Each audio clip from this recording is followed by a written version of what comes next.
Hi, this is Howard Fleischman Sr. with Community Tire Pros and Auto Repair, also representing narpro.com. And today we're going to talk about windshield washer fluid.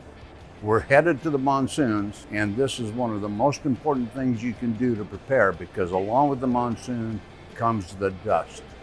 We've seen people that just put water in, but water is not going to effectively clean the windshield, and come wintertime, the water can freeze, take out the bottle, and a bottle in some cases can cost $50 or $60. So use something that's set up to go 32 degrees below zero.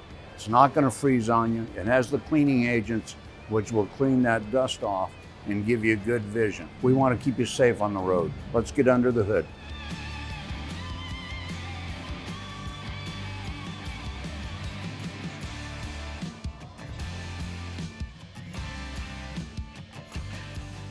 Please remember, if you don't know how to check your washer fluid, don't know where it is, or just don't want to, stop by any Community Tire Pros and Auto Repair. We'd be glad to check it for you. So if Community Tire Pros and Auto Repair doesn't have a store that's convenient to you, go to narpro.com. This is a group of independent dealers. You will never be disappointed. They're honest, they have integrity, and they'll check it for you and make sure you hit the road safely. Thank you.